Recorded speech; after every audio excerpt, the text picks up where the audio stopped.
سورہ یاسین سورت نمبر 36۔ شروع کرتا ہوں اللہ تعالیٰ کے نام سے جو بڑا مہربان نہایت رحم والا ہے۔ یاسین، قسم ہے قرآن با حکمت کی کہ بے شک آپ پیغمبروں میں سے ہیں، سیدھے راستے پر ہیں۔ یہ قرآن اللہ زبردست مہربان کی طرف سے نازل کیا گیا ہے تاکہ آپ ایسے لوگوں کو ڈرائیں جن کے باپ دادے نہیں ڈرائے گئے تھے، سو اسی وجہ سے یہ غافل ہیں۔ ان میں سے اکثر لوگوں پر بات ثابت ہو چکی ہے، سو یہ لوگ ایمان نہ لائیں گے۔ ہم نے ان کی گردنوں میں طوق ڈال دیے ہیں، پھر وہ ٹھوڑیوں تک ہیں جس سے ان کے سر اوپر کو الٹ گئے ہیں، اور ہم نے ایک آڑ ان کے سامنے کر دی اور ایک آڑ ان کے پیچھے کر دی جس سے ہم نے ان کو ڈھانک دیا، سو وہ نہیں دیکھ سکتے۔ اور آپ ان کو ڈرائیں یا نہ ڈرائیں دونوں برابر ہیں، یہ ایمان نہیں لائیں گے۔ بس آپ تو صرف ایسے شخص کو ڈرا سکتے ہیں جو نصیحت پر چلے اور رحمان سے بے دیکھے ڈرے، سو آپ اس کو مغفرت اور باوقار اجر کی خوشخبریاں سنا دیجئے۔ بے شک ہم مردوں کو زندہ کریں گے، اور ہم لکھتے جاتے ہیں وہ اعمال بھی جن کو لوگ آگے بھیجتے ہیں، اور ان کے وہ اعمال بھی جن کو پیچھے چھوڑ جاتے ہیں، اور ہم نے ہر چیز کو ایک واضح کتاب میں ضبط کر رکھا ہے۔ اور آپ ان کے سامنے ایک مثال یعنی ایک بستی والوں کی مثال اس وقت کا بیان کیجئے جبکہ اس بستی میں کئی رسول آئے۔ جب ہم نے ان کے پاس 2 کو بھیجا، سو ان لوگوں نے اول دونوں کو جھٹلایا، پھر ہم نے تیسرے سے تائید کی، سو ان تینوں نے کہا کہ ہم تمہارے پاس بھیجے گئے ہیں۔ ان لوگوں نے کہا کہ تم تو ہماری طرح معمولی آدمی ہو اور رحمان نے کوئی چیز نازل نہیں کی، تم نرا جھوٹ بولتے ہو۔ ان رسولوں نے کہا ہمارا پروردگار جانتا ہے کہ بے شک ہم تمہارے پاس بھیجے گئے ہیں، اور ہمارے ذمے تو صرف واضح طور پر پہنچا دینا ہے۔ انہوں نے کہا کہ ہم تو تم کو منحوس سمجھتے ہیں، اگر تم باز نہ آئے تو ہم پتھروں سے تمہارا کام تمام کر دیں گے اور تم کو ہماری طرف سے سخت تکلیف پہنچے گی۔ ان رسولوں نے کہا کہ تمہاری نحوست تمہارے ساتھ لگی ہوئی ہے، کیا اس کو نحوست سمجھتے ہو کہ تم کو نصیحت کی جائے، بلکہ تم حد سے نکل جانے والے لوگ ہو۔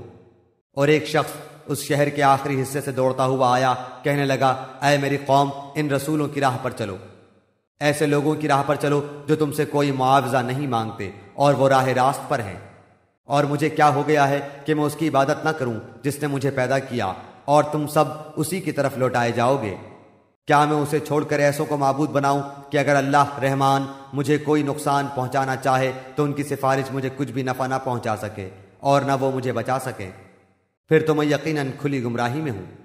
میری سنو، میں تو سچے دل سے تم سب کے رب پر ایمان لا چکا۔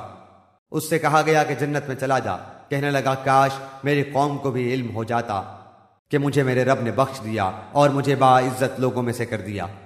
اس کے بعد ہم نے اس کی قوم پر آسمان سے کوئی لشکر نہ اتارا، اور نہ اس طرح ہم اتارا کرتے ہیں۔ وہ تو صرف ایک زور کی چیخ تھی کہ یکایک وہ سب کے سب بجھا گئے۔ ایسے بندوں پر افسوس، کبھی بھی کوئی رسول ان کے پاس نہیں آیا جس کی ہنسی انہوں نے نہ اڑائی ہو۔ کیا انہوں نے نہیں دیکھا کہ ان کے پہلے بہت سی قوموں کو ہم نے غارت کر دیا کہ وہ ان کی طرف لوٹ کر نہیں آئیں گے؟ اور نہیں ہے کوئی جماعت مگر یہ کہ وہ جمع ہو کر ہمارے سامنے حاضر کی جائے گی۔ اور ان کے لیے ایک نشانی خشک زمین ہے جس کو ہم نے زندہ کر دیا اور اس سے غلہ نکالا جس میں سے وہ کھاتے ہیں، اور ہم نے اس میں کھجوروں کے اور انگور کے باغات پیدا کر دیے اور جن میں ہم نے چشمے بھی جاری کر دیے ہیں تاکہ لوگ اس کے پھل کھائیں، اور اس کو ان کے ہاتھوں نے نہیں بنایا، پھر کیوں شکر گزاری نہیں کرتے؟ وہ پاک ذات ہے جس نے ہر چیز کے جوڑے پیدا کیے، خواہ وہ زمین کی اگائی ہوئی چیزیں ہوں، خواہ خود ان کے نفوس ہوں، خواہ وہ چیزیں ہوں جنہیں یہ جانتے بھی نہیں۔ اور ان کے لیے ایک نشانی رات ہے جس سے ہم دن کو کھینچ دیتے ہیں تو وہ یکایک اندھیرے میں رہ جاتے ہیں، اور سورج کے لیے جو مقررہ راہ ہے وہ اسی پر چلتا رہتا ہے۔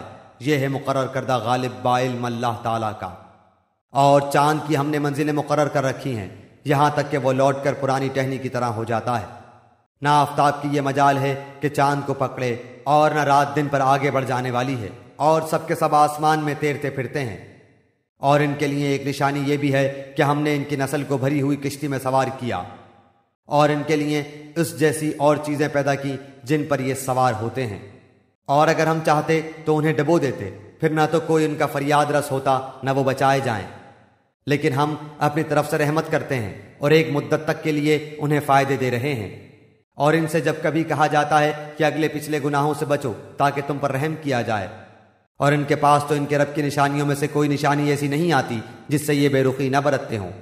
اور ان سے جب کہا جاتا ہے کہ اللہ تعالیٰ کے دیے ہوئے میں سے کچھ خرچ کرو تو یہ کفار ایمان والوں کو جواب دیتے ہیں کہ ہم انہیں کیوں کھلائیں جنہیں اگر اللہ تعالیٰ چاہتا تو خود کھلا پلا دیتا، تم تو ہو ہی کھلی گمراہی میں۔ وہ کہتے ہیں کہ یہ وعدہ کب ہوگا، سچے ہو تو بتلاؤ۔ انہیں صرف ایک سخت چیخ کا انتظار ہے جو انہیں آ پکڑے گی، اور باہم لڑائی جھگڑے میں ہی ہوں گے۔ اس وقت نہ تو یہ وصیت کر سکیں گے اور نہ اپنے اہل کی طرف لوٹ سکیں گے۔ تو سور کے پھونکے جاتے ہی سب کے سب اپنی قبروں سے اپنے پروردگار کی طرف تیز تیز چلنے لگیں گے، کہیں گے ہائے ہائے، ہمیں ہماری خوابگاہوں سے کس نے اٹھا دیا، یہی ہے جس کا وعدہ رحمان نے دیا تھا اور رسولوں نے سچ سچ کہہ دیا تھا۔ یہ نہیں ہے مگر ایک چیخ کہ یکایک سارے کے سارے ہمارے سامنے حاضر کر دیے جائیں گے۔ پس آج کسی شخص پر کچھ بھی ظلم نہ کیا جائے گا اور تمہیں نہیں بدلہ دیا جائے گا مگر صرف انہی کاموں کا جو تم کیا کرتے تھے۔ جنتی لوگ آج کے دن اپنے دلچسپ مشغلوں میں حشاش بشاش ہیں۔ وہ اور ان کی بیویاں سایوں میں مسحریوں پر تکیہ لگائے بیٹھے ہوں گے۔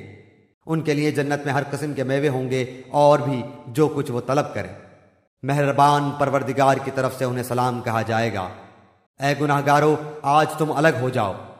اے اولاد آدم، کیا میں نے تم سے قول و قرار نہیں لیا تھا کہ تم شیطان کی عبادت نہ کرنا، وہ تو تمہارا کھلا دشمن ہے، اور میری ہی عبادت کرنا سیدھی راہ یہی ہے۔